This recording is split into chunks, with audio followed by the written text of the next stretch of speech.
You don't have to write anything, just listen to me, okay? First of all, शुक्र है HTML ख़त्म हो गया. Don't stress about it. आप और भी चीज़ें हैं HTML में जो आप सीख सकते हैं, बट आई थिंक एक लैंग्वेज को इतना ही सीखना चाहिए जितनी वो आगे इस्तेमाल होती है. ठीक है, आप कॉम्प्लेक्सिटीज़ में जाएंगे, ठीक है आपको सीखने का अगर शौक है, कॉम्प्लेक्सिटीज़ में जाएंगे तो आप उसी में फंस जाएंगे और आप आगे न्यू लैंग्वेज नहीं सीख सकते. ठीक है, तो लेट्स स्टार्ट.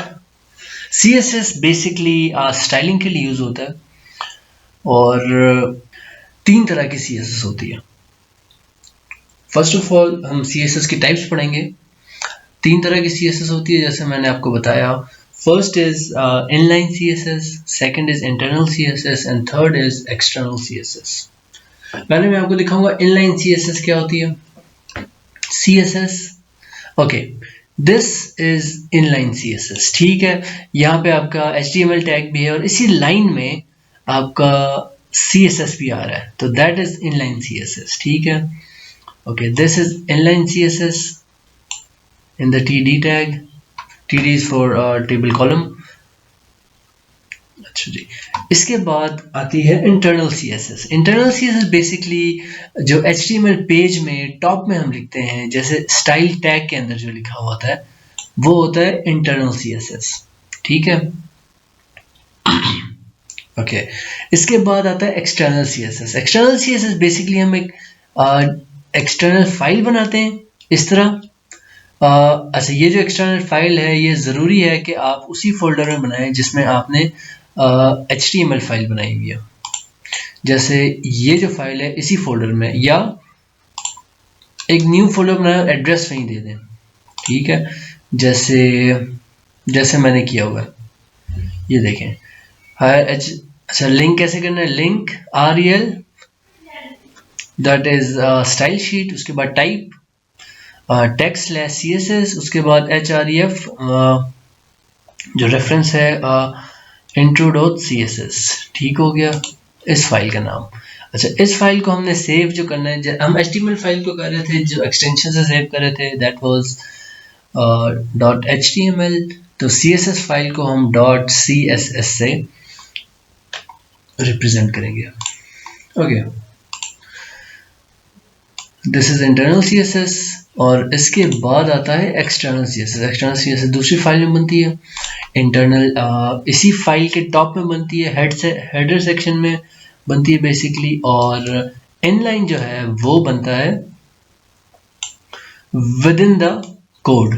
ठीक है, बेसिकली हम इनलाइन ज़्यादा यूज़ नहीं करते क्योंकि इसमें रिपीटिशंस आ जाती हैं, कोड बहुत लंबा लगता है और that's basically not a good practice.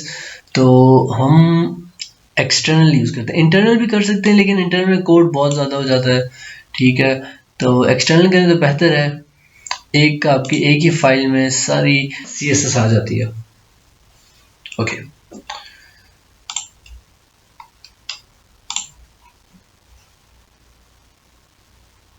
ये हो गई टाइप्स.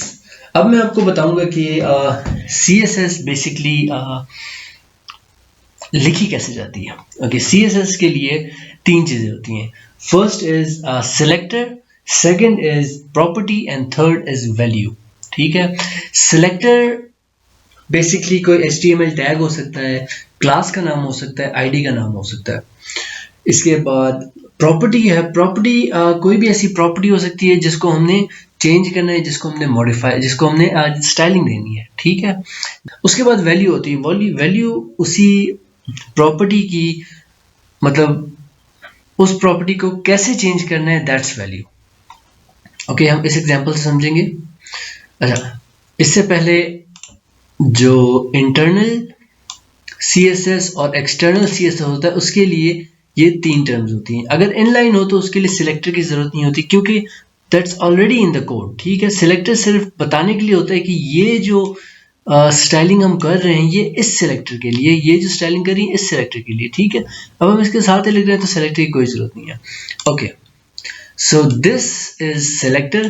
टेबल HTML टैग है. ठीक है, इसके अलावा काफ़ी चीज़ें आ जाती हैं जैसे हम यहाँ करते हैं बॉडी. ठीक है, दैट इज HTML टैग. अच्छा, हम इसमें करते हैं कोई क्लास लिख लेते हैं, कोई डिव लिख लेते हैं, तो वो फिर अलग हो जाता है।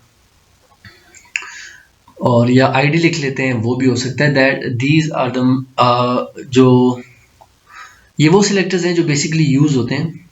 अच्छा, इसके बाद सिलेक्टर हो गया, इसके बाद है ये, दैट्स द प्रॉपर्टी। ठीक है, एक टेबल है तो उसका जो बॉर्डर्स हैं वो उसकी प्रॉपर्टी है। ठीक है, अंदर जो टेक्स्ट है वो उसकी प्रॉपर्टी है।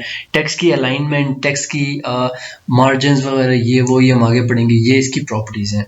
टेक्स्ट का फॉन्ट साइज हो गया, टेक्स्ट का, और भी बहुत सी चीज़ें होती हैं। इमेज हो सकती है उसके अंदर, इनपुट हो सकती है, कुछ भी हो सकता है। That is those are basically the properties. Okay, उसके बाद प्रॉपर्टी की वैल्यू, जैसे बॉर्डर है तो 2 पिक्सल्स। ठीक है, that is the width of the stroke कहते हैं बेसिकली, स्ट्रोक ऑफ बॉर्डर्स।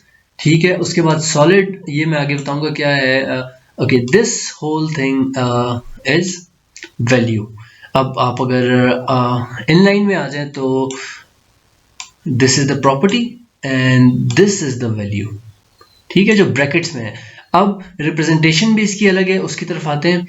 इससे पहले selector, property and the value. Okay, अब आ जाते हैं रिप्रेजेंटेशन की तरफ। जो इनलाइन, इंटरनल और एक्सटर्नल जो है उनकी रिप्रेजेंटेशन सेम है। उसमें एक सिलेक्टर आ जाएगा, अच्छा, प्रॉपर्टी आ जाएगी और उसकी वैल्यू आ जाएगी।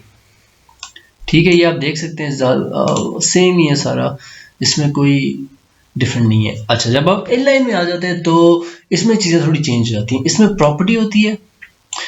अच्छा, उसके बाद आ जाता है इज इक्वल्स टू, और ब्रैकेट आ जाते हैं, और ब्रैकेट के अंदर वैल्यू लिखी जाती है। ठीक है, so this is the basic introduction of CSS। अगले कुछ लेक्चर्स में हम CSS पढ़ेंगे, और इंशाल्लाह इन दिस मंथ, इन जनवरी, हम CSS ख़त्म करेंगे। और आगे भी काफ़ी लैंग्वेजेस हैं, वो हम सब पढ़ेंगे। और by the end of this year इंशाल्लाह वेब डेवलपमेंट आपको मैं पूरी पढ़ा दूंगा। जब हम फ्रंट एंड, अभी जो हम पढ़ रहे हैं दिस इज फ्रंट एंड, ठीक है। और जब हम बैक एंड की तरफ जाएंगे तो back and is like, back and से पहले मैं आपसे पूछूंगा कि हमने PHP में करना है, डिजेंगो में करना है। I am planning to go for Django, क्योंकि ये बेसिकली अभी मार्केट में यूज़ होने वाली लैंग्वेजेस हैं। अगर PHP करना है तो फिर हम लारावेल की तरफ जाएंगे, लेकिन अभी इन चीज़ों से आपने कंफ्यूज नहीं होना। अभी जो हम पढ़ रहे हैं, जो हम सीख रहे हैं, आप इसी तक रहें तो बेहतर है। आगे मैं आपको ये भी चीज़ें पढ़ाऊंगा, इसमें कोई रॉकेट साइंस नहीं है, ये भी आसान ही है, इतना कोई मुश्किल नहीं है। ठीक है, जैसे अभी तक हमने HTML पूरी पढ़ी है। अगर आपने HTML सही तरह कर ली है तो these languages are nothing, these languages are piece of cake. ठीक है, so let's end this lecture right here, और अगले लेक्चर के साथ I will be back. So take care and don't forget to subscribe.